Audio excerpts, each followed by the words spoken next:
It got the wrong one up here. Let's Great. get the right music Good up here. start. Hang on one second, folks. Nothing like This is live. how we make the secret yeah. sauce here. Okay, hang on. In 3, 2, 1.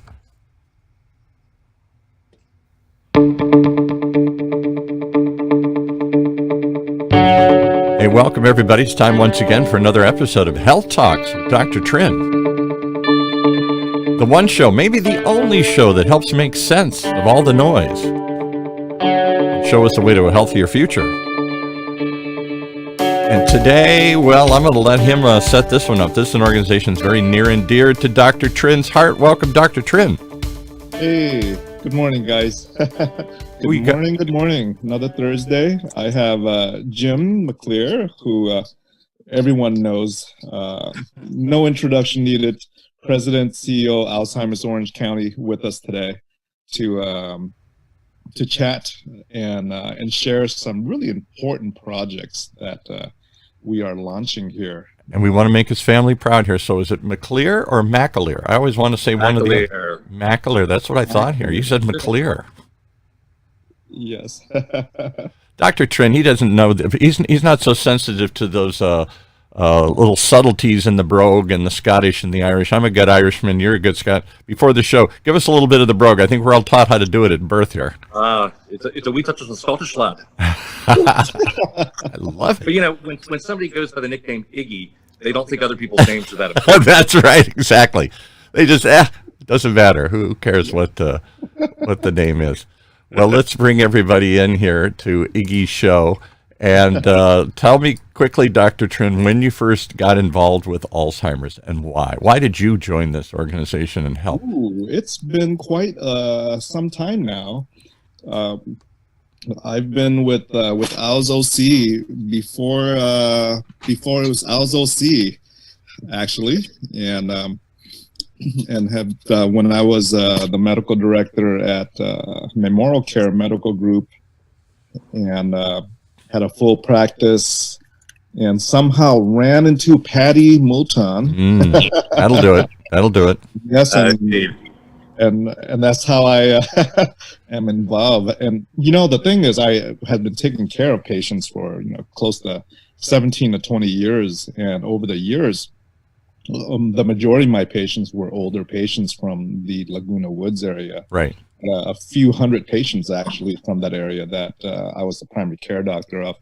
And through the 17 or so years I was with the organization, had a lot of success in reducing heart attacks, reducing strokes, sending people out for their colonoscopies, mammograms, prevention of cancer. Lots of success in different areas of medicine. But every time I gave somebody the diagnosis of Alzheimer's, emotionally, I felt it was like a one-way road for that patient. Yeah, it's like a death sentence, right? It is like a one-way road. And so in 2017, I actually had decided to step down from my full-time practice, from my leadership position at MemorialCare, to focus more on the care of patients with memory loss. And a few years prior to that, I had come on board with the board of directors for ALZHEIMER, and had now devoted pretty much a lot of my time to the care of patients with memory loss, and being deeply involved now with ALZHEIMER and its work. And so why? You talk about a personal connection with one person who introduced you to it. There are lots of causes out there. There are lots of sad stories. There are lots of needs. Why this need? Do you have a personal connection? Anybody in your family? Anybody you know? What is it that touched you about? Or is it just because you were dealing with older patients? That sounds like it was it. It was every time I signed a death certificate for a patient, and it had the word Alzheimer's on it, I knew I had to do something more than write a prescription for Aricept or Namenda. Which are what? Drugs to do what? Drugs for Alzheimer's, which, doesn't do anything for long-term, stopping of this disease. And ALZHEIMER was the perfect organization to be involved in that type of care. I think for a lot of us, whatever brought us in, family members, grandparents, spouses even. What keeps you in this game and passionate about it, I would imagine, Iggy, it's for you like it is for me, it's the thousands of people we deal with every year who are on this journey. I mean, you can't help but be touched and moved by it, and want to do something about it. They're not just numbers to us, the 84,000 people in Orange County. They're 84,000 individual human beings with families and grandchildren and all those sorts of things. So the longer you do the work, I find that the folks get even more passionate. Exactly. So walk us through the story, the need. Give us the quick stats that always shock everybody. How many have it? How many people die from it? All that. So we estimate in Orange County there are about 84,000 people who have some form of dementia. Alzheimer's is the most common form. Typically people think it's followed by cardiovascular, but there are quite a few. At the end of the day, it matters less what the specific dementia is than what the ramifications are for the family members. So with those 84,000 people, whether the Alzheimer's disease is eventually what causes them to pass on, it could be a pneumonia, it could be any one of a number of things, but were it not for the dementia, their lives would be greatly extended and the quality of their life would be much, much higher. So people get caught up in, did they die of Alzheimer's disease? It doesn't matter. They wouldn't have died that death were it not for Alzheimer's disease. And it does intertwine with other things. For example, my late mother had Parkinson's, and later in life she developed dementia. We're like, oh my God, how do we get that lucky? You know, she's got Parkinson's and now she's got dementia. And I forget the percentage, but there's a pretty high percentage of people with Parkinson's that eventually develop Parkinsonian dementia. But you also get folks with Alzheimer's disease who also have vascular dementia. Oh. And when you think about it, brain health is heart health, right? So if you're having issues getting blood and good circulation to the brain, it can cause all kinds of issues. And we do see that quite often. So somebody told me it's the second or third, not in these crazy COVID times, but normally it's the second or third leading cause of death. How does Alzheimer's, I don't know if that's true or not. Is that true? Is it that high? So what's really scary is it's sixth in the nation and third in Orange County. That's interesting. Why? Is that because we're an aging county? I was just going to say. We're an older county, but we also have a very high multicultural population that is typically at higher risk. So you put all those factors together and it increases our risk. Yes. Why would a multicultural, why would that make sense? You would think some of these cultures would have better diets and less brain health, or more brain health. You would think so, but not necessarily. So the research isn't really, really clear about why the incidence is higher in the Latino population, the Vietnamese population. It's likely to be diet and lifestyle factors. Right. It is a higher fat diet. There's sometimes less exercise. And I don't make blanket statements about any culture. But, some prioritize these things and some don't. Yeah, right. Some put a priority on it, some don't. Right. Right, exactly. So how about in the Asian community? I'm always told that the Asian diet, which is light on beef or no beef or a little bit of beef, because it's hard to grow cows in Vietnam. In-N-Out burger all the time. Well, you're not the representative here, but I'm always told that more vegan diets or more plant-based diets, of which some Asian cultures instinctively come to that position anyway. They don't actually. The best research, and it's been repeatedly studied. The Mediterranean diet is the best diet. Mediterranean diet. Okay. And what is slowing progression? So high fiber, nuts, fruits, a lot of green vegetables, less red meat, fish. So olive oil. They're by far and away the winner when it comes to what research shows us as the diet that has the most evidence. I'm speaking from a scientist here. But I think I'm right on this one. So we live in a Mediterranean-like climate. It's been compared to Italy or Corsica or someplace here with California looks very Mediterranean. Looks like parts of Spain and Italy here. Why are we not mimicking what they do here? Don't we? We could be eating fish. We could be eating olive oil. We could, but when we go to a restaurant, they supersize everything.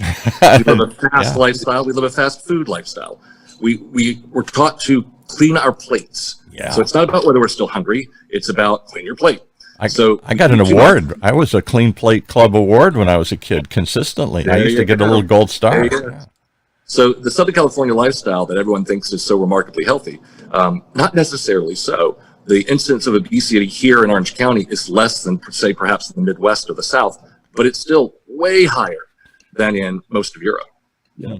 Amazing. Yeah. Okay, so go ahead. Yeah, go ahead. When you think about what science tells us about dementia, specifically Alzheimer's. Yeah. There's not a lot that's going to change the trajectory if you're destined to get it. What we do know is likely to slow its onset, delay its onset, and possibly prevent it is diet, lifestyle, staying socially engaged and active, and exercise. And the exercise, you don't have to be a marathon runner. Mm-hmm. 3 times a week, elevated heart rate for 20 minutes is a great start. But you can't start the 20 minutes on the couch. You actually start the 20 minutes when your heart rate's a little bit up. Right. Check your doctor before you start And running. you can't exercise by walking back and forth to the fridge. That doesn't work? So Yeah, the fork lift doesn't really do it. Forklift, I like that. Yeah. How about exercising your brain? Should I be doing mental puzzles and mental gymnastics or reading or whatever? I read once, maybe this is false, that you can, just like you exercise your body, you can exercise your brain, and that might... Absolutely true. I think what a lot of people miss, though, is instead of doing the same Sudoku you've been doing for 50 years, learn a new game, learn a new dance, learn a new language. What you're trying to do is retain the plasticity of your brain. And while it may not change the chemicals that are happening in your brain or the amyloid plaques or the tau tangles that are hallmarks of Alzheimer's disease, your brain is a very adaptable part of your body. So you can actually kind of reroute and stay more functional. And that's if I'm right, there's pretty clear evidence for this, isn't there? Yes, there is. Yes, there is. So, Jim, I want to hear about what ALZHEIMER has been doing in the last few months with this virus around. Well, I know that as the CEO, we're not sleeping much. So, yeah. Right. You know, one, when it happened, just like for everybody, we had to change everything. So our day centers that serve over 300 people are now serving them remotely. They're dropping things off at their house. We feed about 3,000 people a month by taking meals to them, because we're dealing with folks who not only are they over 65, there's medically compromised. There's all kinds of stuff going on. So the grocery store is not a great option. Not to mention, Instacart for folks who don't deal with technology is tough. So we've been doing a lot of drop-offs. We've distributed over 62,000 pieces of PPE, masks, everything, all the way down to N95s to frontline medical. We have 12 residential homes, so we've been trying to keep those folks safe. And knock wood, we have not had any instances of COVID in Irvine Cottages. Wow, okay. Now, as the level of COVID is just escalating in the county, today there were over 3,000 diagnosed cases. The hospitals are over 1,000. The hospitals over 300 in ICU. We're down to 1.7% available ICU beds. Wait times in the emergency rooms are up to 4 hours. So it's scary. So we actually approached the county and have been working with them since about October to open a 50-bed dementia residence for COVID positive patients here at Fairview. We're still negotiating the final agreement with Fairview, but who's been great, by the way. This facility is going to be terrific for us. And the county's been fantastic.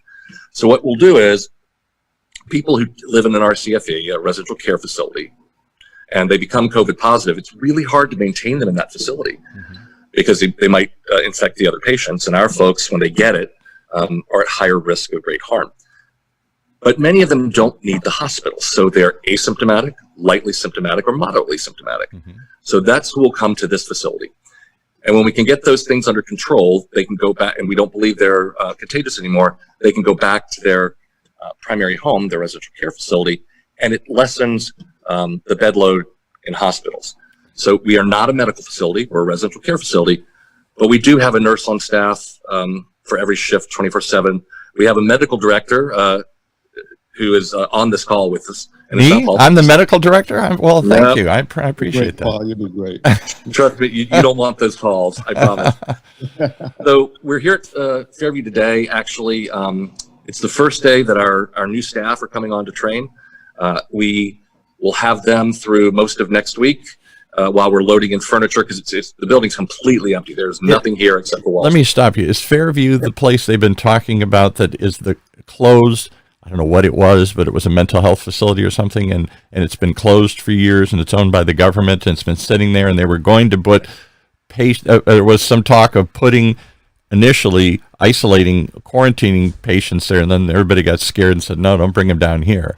The Fairview Developmental Center is in Costa Mesa. Okay. It was a center for adults and individuals with developmental disabilities for many, many years. When the state began to phase those kinds of facilities out and having people more integrated into their communities, Fairview has been empty to the best of my knowledge. I do know that when they opened and were doing COVID earlier, the beds, it's not just the neighbors, the bed surge wasn't there. It didn't materialize as early as folks thought it might the first wave.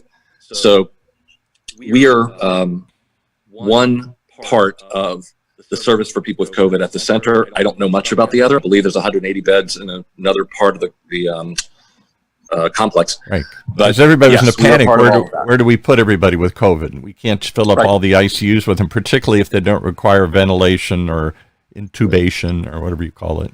Right. And if you look at what the county's doing, they are now putting mobile field units in parking lots of hospitals, 25 to 50 beds, and basically what's a MASH tent. That was actually a possibility for us. We were considering that, and thank God Fairview was gracious enough to let us use a building, because I'd rather put dementia patients in a building than in a tent. But at the end of the day, these hospital spots will be used to evaluate patients more quickly and also to serve those who don't require the higher level of care. And again, I'm sure you know about all that, because that news just came out, I think, yesterday, day before? Yesterday.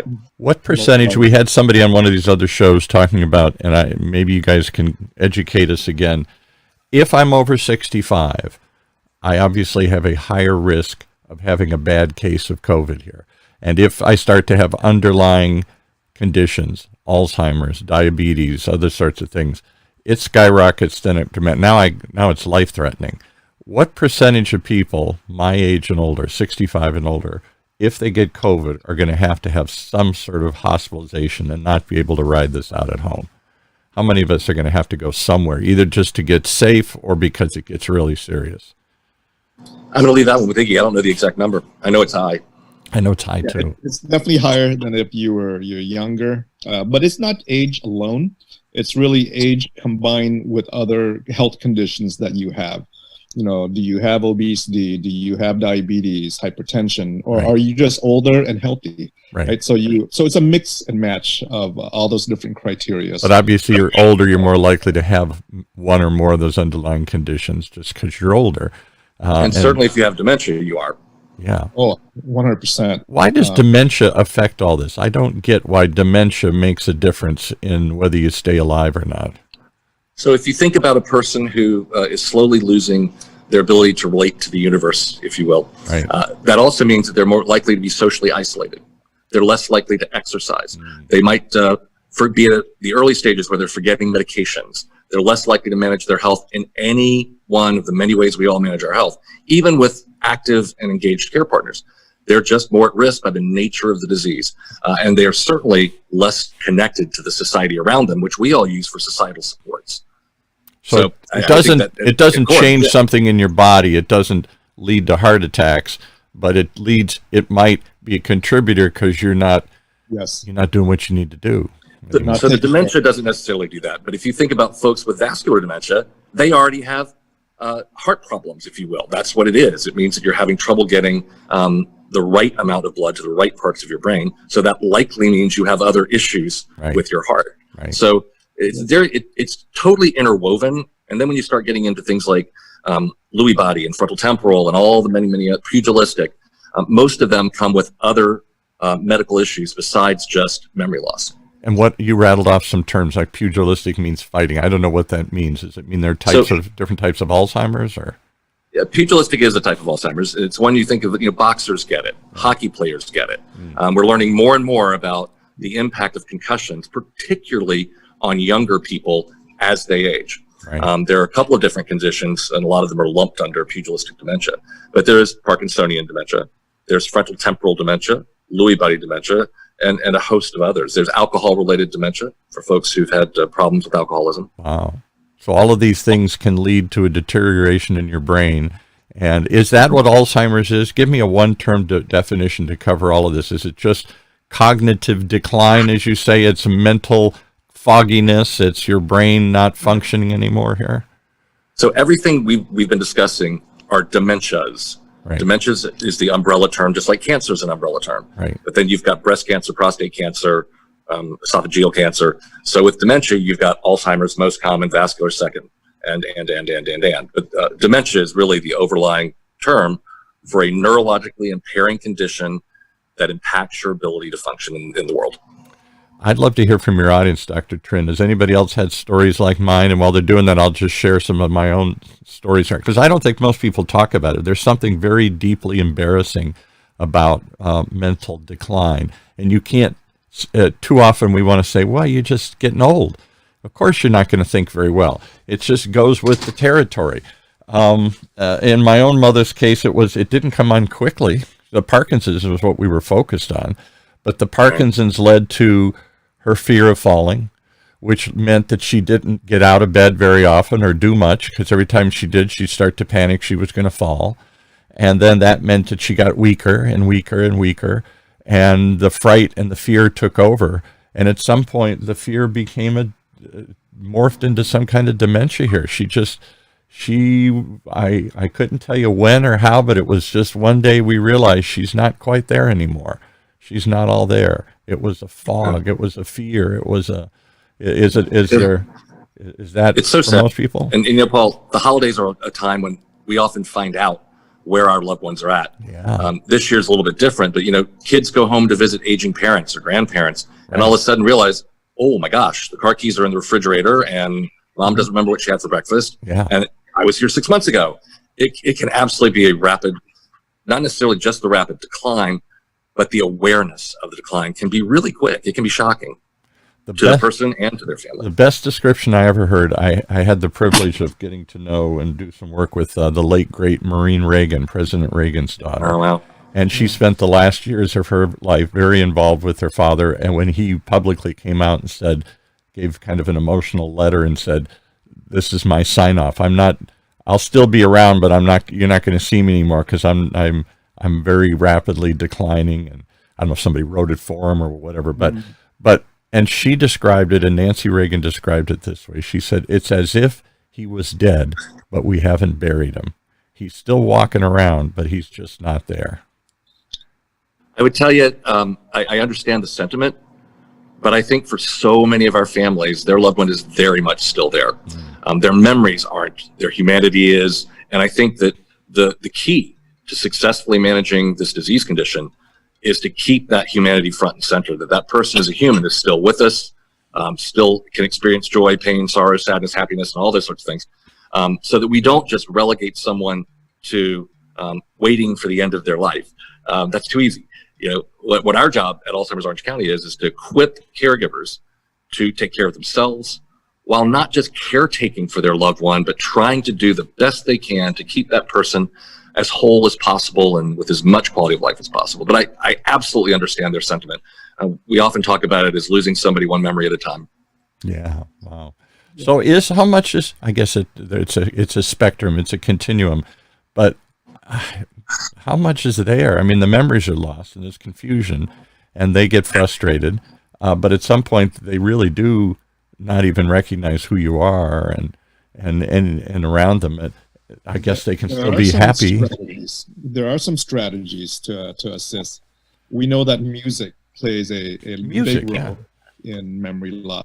We know that patients who are sometimes more advanced in their dementia and don't normally communicate or chat with their family members, if you play hymns and songs that will touch their past, it goes through a different pathway to open up certain channels of memory, and that's something that is a strategy that's been done in the past.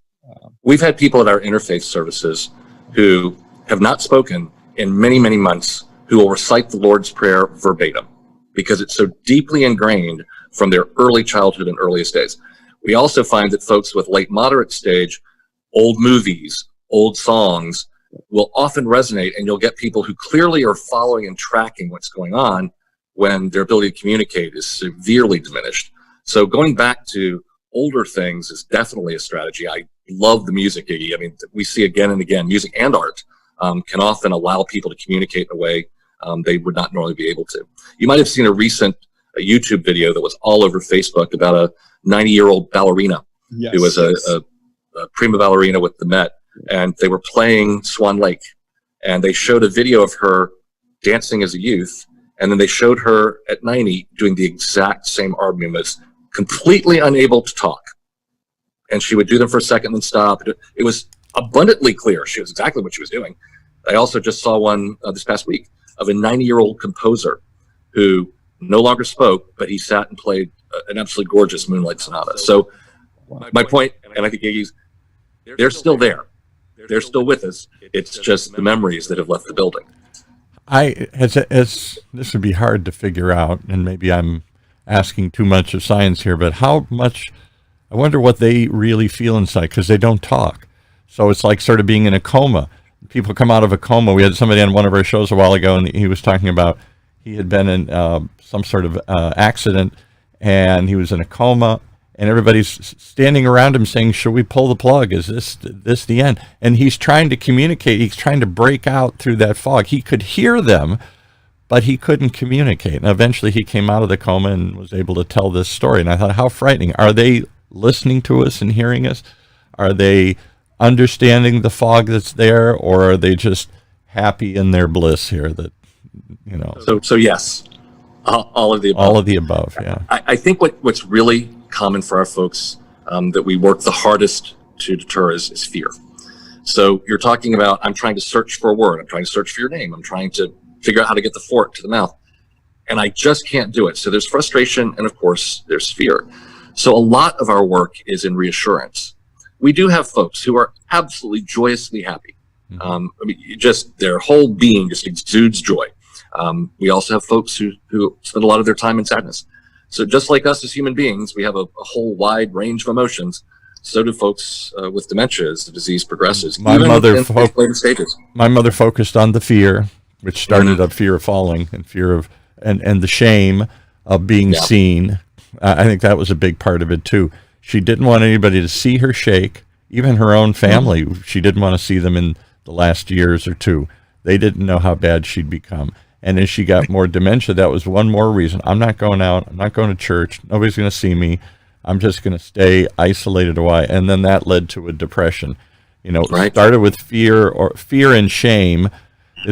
Are people ashamed of this? Are people ashamed to come forward and talk about it?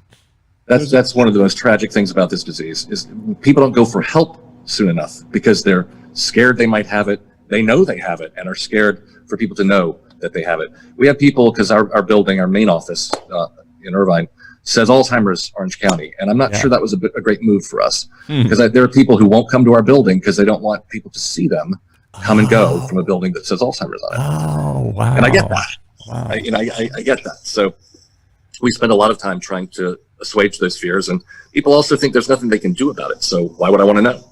There's nothing I can do about it. I'm with those. I hate to say, on a certain level, I just don't want to know about it, because why are you going to tell me this? There's nothing I can do. Then I'm just going to focus on it even more. I'm just going to try and pretend it's not there. Yeah. There's so much that needs to be done. So is your family completely prepared financially, legally, emotionally, physically? Are you doing what science says might help? The drugs we have frankly a modest impact, but they might have an impact for you. Do you want to try this? What about clinical trials? Look, if it happened to me, the first thing I would do is knock on the door of the nearest scientist and say, what he's studying that might help me, sign me up. Yeah. That's not everybody. But all of those questions get to be asked if you go to the people who do this for a living, because this disease does not come with an encyclopedia. Hi, I've got dementia. Okay, here's your directional guide. You need Alzheimer's Orange County, Alzheimer's Association, Alzheimer's Family Center, all of the great organizations that do this work, Irvine Clinical Research, UCI Mind, all of those great places. You need to connect one of them so that you can get the host of resources that are available to you. And there is a benefit, I think, in partnership. So one of our groups called Our Gang is folks with moderate stage dementia and their care partner meeting with a whole bunch of other people in the same boat. They're singing, they're playing games, all that stuff. But it's healing for both sides of the coin, the caregiver and the person with the disease, just to have people with a common experience.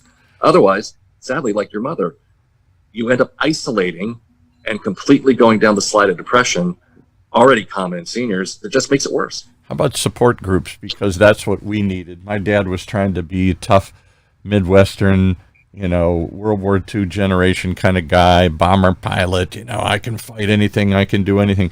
couldn't fight this. And he was always trying to keep my mother positive. He was her 24/7 caregiver. He kind of kept her away from the world. Me too sometimes.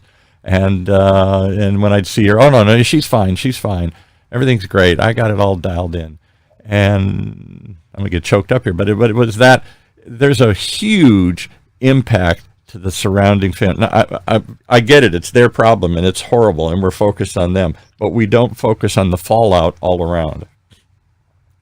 I think that's very true. So we have, just at Alzheimer's Orange County, we have, I think, 47 support groups when the world is normal. We probably have about 12 active right now because you just can't get together, particularly the folks of the age who would need those support groups. We've got them in every language you can think of. We've got them faith-based, not faith-based.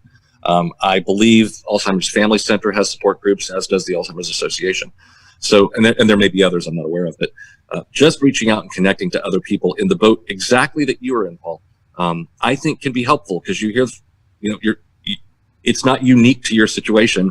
Other people have those same frustrations and fears with parents or whatever. We hear that a lot, frankly. I think we need to tell more of those stories because I think too often, once you get the diagnosis and go down, it's not just your ride, it's everybody around you's ride. And it becomes a black hole that sucks everything into it. And it's a financial hole. It's, oh my God, who gets to stay home and take care of mom 24/7? We've had people on the show talk about had to give up not me because I had my dad around, but people have had to give up their career and somehow move into mom's house and take care of her full time. And maybe that ruins maybe they are married and they got relationships of their own, but somebody's got to take care of mom because we can't send her into facility. The facilities are, oh my God, $10,000 a month or something.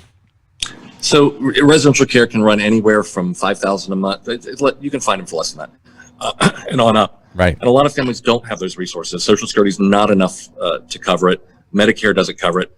That makes the option a nursing home, which most of us would really not prefer to put our loved one in. Right. So they have hard decisions. And that can be sacrificing your career, sacrificing your relationship, all of those kinds of things, or sacrificing your health. Yeah. We have more caregivers who get sick than we have people with the disease get sick during the process. I'll bet because they're stressed out. What do you see, Dr. Tren? Tell us some stories. You're out there in the front lines. You used to deal directly with patients. Now you're just there overseeing some of this stuff, this health center and other places. Yeah. It's not unusual for caregivers to pass away before the patient. Oh. Due to the stress involved and the neglect of their own health. And so important to involve caregivers in the care of, as part of the team, actually, in caring for patients. The education and the support to caregivers is really huge. That was my fear, and I guess it's a selfish, only child's kind of fear, but thank God my dad was there. And my dad was older and had other problems. I mean, theoretically, he should have gone first.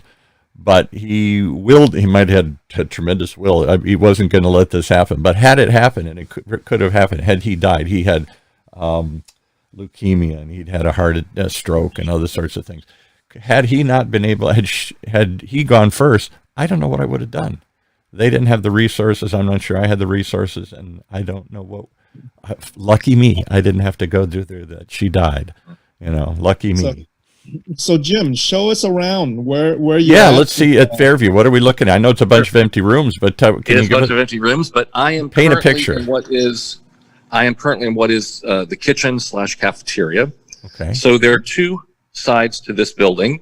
There are two wards. It is kind of communal living, so there are large rooms. This is the other side of the cafeteria. And what will be in there right now where you are? Is that just dining right in there? This will be dining. Now, a lot of our patients, even though they're not particularly sick with COVID, they do have it. So we don't know how many will be eating at their bed just with the hospital tray tables. Right. And how many will be able to come into the common spaces. So when you come down here, this is the main spot. Mm-hmm. This is one of our rooms that will have both hospital beds and regular double beds. With those dividers you have in hospitals, the 3-paneled cloth things. How many people to a room? How many people are in there? So actually in this room, it'll end up being 12, but you probably can't tell. This room is absolutely massive. It looks big, yeah. Wow. So they won't be particularly close to each other. We're going to try and get as much privacy as we can. There are a gazillion bathrooms and little side rooms here. We have treatment rooms, medication rooms. Here's another smaller room, which will only have 3 in it. So they come in Then- different sizes and different, because this wasn't designed, this facility was designed for another use, mental health facility. This is kind of like, I hate to say it, this is a horrible analogy, but it's one flew over the cuckoo's nest. That's where they used to kind of isolate. Actually, it kind of looks like that. Yeah. This is our nurses station and med room, but because it's Oh, I think Jim's freezing up wherever he's walking around. like- Yeah. like, see, the bars are already here. There's already a room for incontinence supplies and those sorts of things. So there are 2 side wards that have their own bathrooms with, again, I like the fact that there's actually windows that look out onto some trees and some grass. Right. I do too. You know, and we'll do our best to try and Cheer it up. brighten up the space. Yeah. But at the end of the day, it's the medical stuff that's most important to us. And then we have there's rooms for taking off your personal protective equipment, rooms for putting on your personal, where our good friend is building the shelves right now. So that's all happening. Then, of course, rooms for staff and that sort of thing. So that is the fastest tour I could give you. So let's talk about numbers here. How many people are you going to serve? How do I get into this facility? Who determines whether I get in, and how much do I have to pay? So all good questions. We're going to start with 25 patients. We have the capacity to go up to 50. Okay. Given the current surges, I'd be surprised if we weren't going up to 50 relatively quickly. The referrals will come from the county. So they'll be, because the county is already dealing with these residential care facilities. Right. And we have just a phenomenal partnership with them. So you got to be in a County is actually residential. paying the cost for this. You got to be in a residential care facility to start with, and then the state will get a recommendation saying, "Hey, this person's got COVID, and we want to get them out of here so they don't infect the rest of the people here." So the Department of Public Health already knows where the surges and cases are in residential. That's our primary purpose. But we might also have someone who is taking up a hospital bed already in the hospital who can't go home for whatever reason, but isn't actively really sick. They could come. So what we've told the county, what the county has agreed to is, so long as it's a senior, preferably with dementia, if some other urgent need comes up, okay, we're ready. And we'll leave it to them to make those choices about where it's best, because the Department of Public Health has the best overarching view of what's happening in this county. I mean, it's what super they're scary. tasked to do. That's their purpose. Yes. All right. So who pays? How do you pay for this, and how do my loved one's already in the nursing home? Do we just transfer the funds they were paying them to you, or is this free or subsidized, or how does it work? So our contract is with the County of Orange. And how they're paying for it is up to the County of Orange, but I have a feeling some of it came from the CARES Act earlier money. But it's not charged to the patient. The only thing that would attach to a patient is we would bill their insurance for pharmaceuticals, that sort of stuff. For their whatever prescriptions they're on, Right. So- Because in intake, you have to, they don't come with their prescriptions. You have to actually have them delivered. So why are you guys doing this? You're not a health care provider. You're a advocacy group. You're a support group. You're a fighting for the patients group. You're not about taking care of them. So, agreed, in a normal universe. What our board deliberated over the summer when I brought this idea to them, because originally we thought, again, that we were going to see these problems much earlier. Right. What we went to them with was, look, what we are is an organization that exists for people with dementia and their loved ones to serve them in the best way we can. Right now, I believed and do believe we have the capacity, we have the education and experience in residential care, we have the staff team, we have the board members to do this. So now here we are, and we're doing it. Their first patient is supposed to come in on the 28th. As I say, I'm training in about 10 minutes, a group of 21 new staff people. And you saw the guy with the shelving. Trust me, that is the start of a very large wave of stuff coming in over the next days and weeks. So can people donate to this if I've got something that you need? I don't know what you need, so we should start by that. What do you need? And can people donate services, time, supplies? Can a painting company come in and help you paint? Can carpenters help you do something? Are there extra things? I got some of those. I'll give you some. I'll laying around. Also great questions. Because Fairview is already dealing with some COVID cases, the access to this specific campus is pretty restricted. Okay. And I think that's probably wise. And I've got Christmas is next week. So I've got today, tomorrow, 3 days next week, and then the next weekend, and boom. So Ta-da. As far as if people donate, we always can use craft supplies, but think about with craft supplies that staff's primary goal is to keep that patient healthy, fed, meds. So it would need to be stuff like coloring books, things that are kind of independent rather than yarn and those kinds of things. Right. That's so something that takes. Use that. Okay. And they can be dropped off at our offices at 2515 McCabe Way. We always are happy to take financial contributions because whatever the county does, there's still costs that we're Never going to enough. incur. Yeah. Right. Yeah. Exactly. Never Yeah, enough. that's true for every charity in the world right now. Everybody's struggling to catch up and families are losing jobs. So we get it. We are in a position to do this and I'm really glad we're doing it actually. It seems you certainly got a joy on your face there. What do you think, Dr. Tren? Is this you're on the board? Is this good? Are we doing God's work here? Is this good stuff? I was chatting with some friends yesterday about going back to Vietnam with Tongue Out, our medical missions group, and it came to our mind that every time we go to Vietnam, we do a whole bunch of different activities.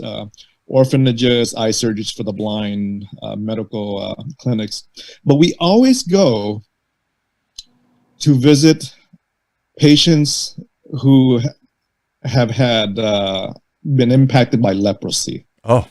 And these are patients that, for one reason or another, they're no longer contagious, but they've lost their fingers, they've lost their feet, and so they're in these leprosy colonies in Vietnam. We go and we give everyone a hug, just to let them know that they are loved and things of that sort.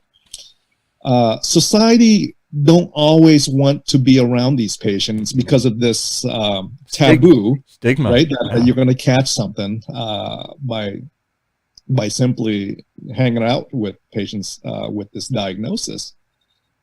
And somebody mentioned yesterday during this talk that our seniors with dementia are the most vulnerable in society. They are the most vulnerable in society.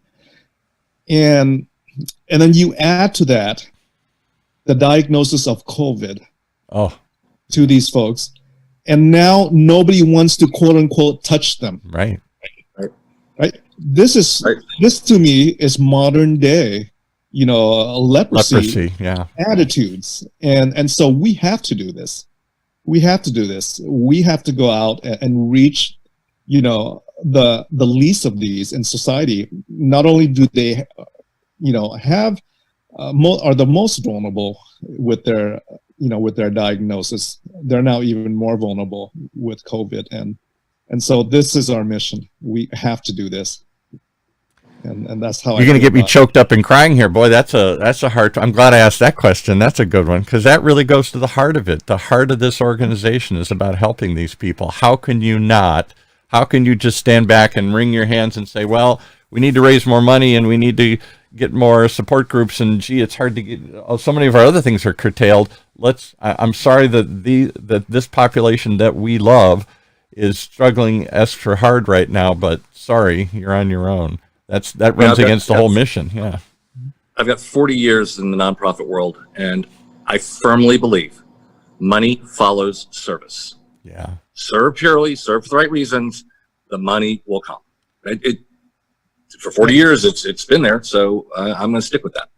We had a little old nun on. I'm an Irish Catholic who had a nun on a while ago. Dr. Trinh had a nun on, and she just talks like that. That always amazes me. The money's going to come. Oh my God, you're down to we need it by tomorrow. The doors are going to close. I don't know. The money's, if you really believe and if you really love, the money will come. I think that's a beautiful philosophy here. What about let's answer some of the questions in here. We had a bunch of them. We got caught up in our stories here. Vicky wants to know, does anybody have to approve this? Does insurance I don't Have know, to approve, no. the Um, transfer, the refer. patient's family, I guess, would, or Yes. or do they just get taken here? I'm sorry, No, the you're patient's going. family has Yeah. the patient's family has to approve. They have to be referred by the county. The patient's family has to approve. We are licensed under Title 22 as a residential care facility. We have to have fire clearance. Licensing is already almost done. So, yeah, that's the only approvals. Here's another ugly question. So do you fear about liability? Oh my God, now they fell in your facility here, or you hurt my mom. You should have left her where she's at. I'm just so upset. Now my mom's crazy and she's saying you're stealing stuff from her, and my mother would imagine things were happening. And so any CEO doing a venture like this should be worried about liability. yeah. But what you do with liability is you mitigate risk. So our staff will be PPE'd up one side and down the other. Right. I have a really high staffing ratio. We have an LVN on every single shift, which is super unusual for residential care. Right. So we just have a greater support structure and network, and we've been doing residential care for quite a while. So we do have an understanding of that. We have 72 beds for seniors right now in 12 homes. So that liability is not unknown to us. The COVID factor is a little new, but I think we've done our best to lower the risk. And honestly, if we're serving people well, good training and all those kinds of things, then we should be fine. What about when this is over? Do we just close the door and say, okay, that field hospital's down, we don't need it, or will this stay and find other purposes? So likely, as the strain on hospital beds diminishes, the need for this facility will also diminish. So given that residential care facilities are going to get the vaccine in tier 2, so very soon, within the next week and a half, too, I think by, I would guess March, April, but I have no crystal ball, Right. that will diminish. There will come a point at which the county is going to tell us, okay, on this date, we don't need those services any longer. Right. And then this just shuts down and sits there as a emergency resource for future pandemics or problems, and lesson learned if we know how to ramp it up quickly, or No clue what the future is planned for Fairview. I truly don't know that. Yeah, I don't either. I know that right now I'm really glad they're here. Yeah, right. Everybody said that because they're scrambling around, where do we put these people? And they said, oh, we got this old mental hospital that nobody ever uses anymore here. What do you think, Dr. Tren? Does the organization morph into even more hands-on care, or is it still an advocacy group, you're fighting? We have been doing more hands-on care in the last few years with the addition of the adult day, the 2 adult day service organizations. And I wish one of those had existed. My parents lived out in Palm Springs and Palms Desert and Sun City, and this was 10, when my mother died 20 years ago, 15 years ago. There was nothing like that, at least nothing that we could find. And my dad, as tough a guy as he thought he was, he got stressed out. It became too much for him to handle sometimes. And that's when I would go out and try and take over for a while. But just to get away from it for a day. But he felt so guilty. I'm gonna put my mom somewhere just so I can go rest. Yeah, please do. Because if you go down, the whole system goes down. Yep. Got to, you tell the stewardess says, put the air oxygen mask on you first before your loved one. Same for caregivers. If you're not taking care of yourself, you can't adequately take care of the person you care for. Well, Vicki says that your organization, ALZHEIMER, really lives up to your message. We're here to help. That becomes very clear. How can we help? Thank you very much. How can we help you? Give us some numbers and needs and phone numbers and websites, and how you touched us. How do we help you? The best way to help us is to help the people who don't know about us yet and who need the help. So ALZOC.org, ALZOC.org is a great way to get people connected at the outset. We also have a helpline at 844-HELP-ALZ, 844-HELP-ALZ. So the first and foremost way people can help us is to go to that neighbor who's not getting help. Yes. Go to that person like your dad and connecting them to us so we can do what it is we exist to do. Exactly. I will never take a call for help without saying, send a check. It takes money to do what we do. But as I said, money follows the service. Yeah, exactly. What is the current state of finances? And maybe this is a downer question to leave it on, but we've had charities come on here saying we got to completely retool. Goodwill, for example, maybe I shouldn't point them out, but their facilities are based on open retail stores that are closed now. So the revenue that they relied upon, they get the donations, they resell it, ain't there.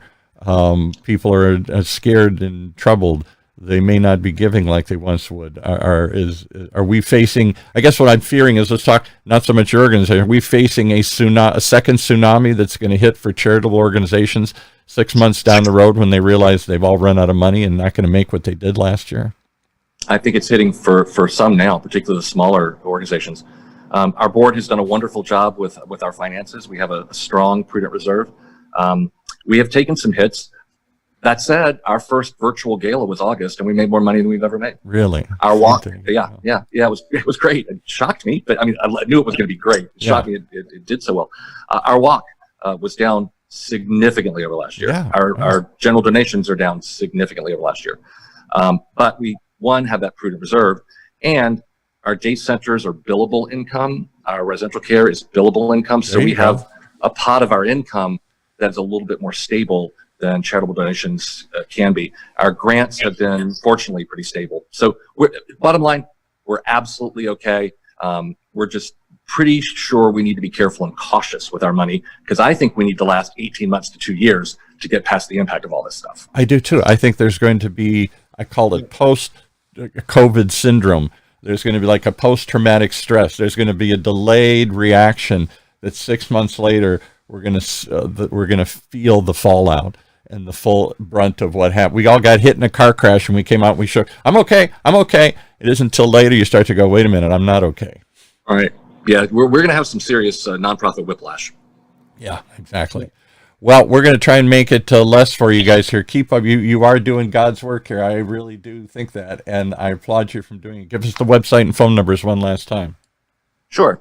ALZOC.org, ALZOC.org, and 844-HELP-ALZ, 844-HELP-ALZ. Final word always to Dr. Tren. He's grinning here. What do you think? You seem pleased with what they're doing here.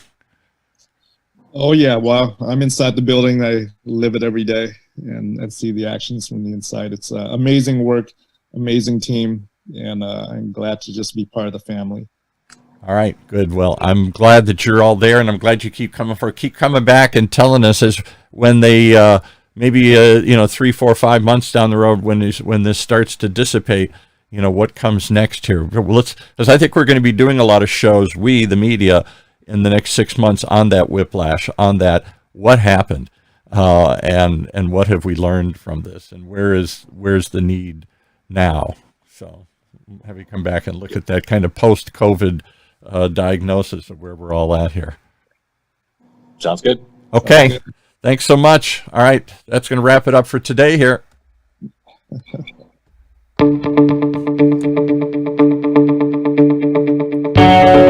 You've been listening to another great example of Health Talks with Dr. Tren. The one show, maybe the only show that makes you aware of what's going on around there. And a chance to really talk about it in an open and honest way. Right here in Orange County's only community radio station, OCTalkRadio.net.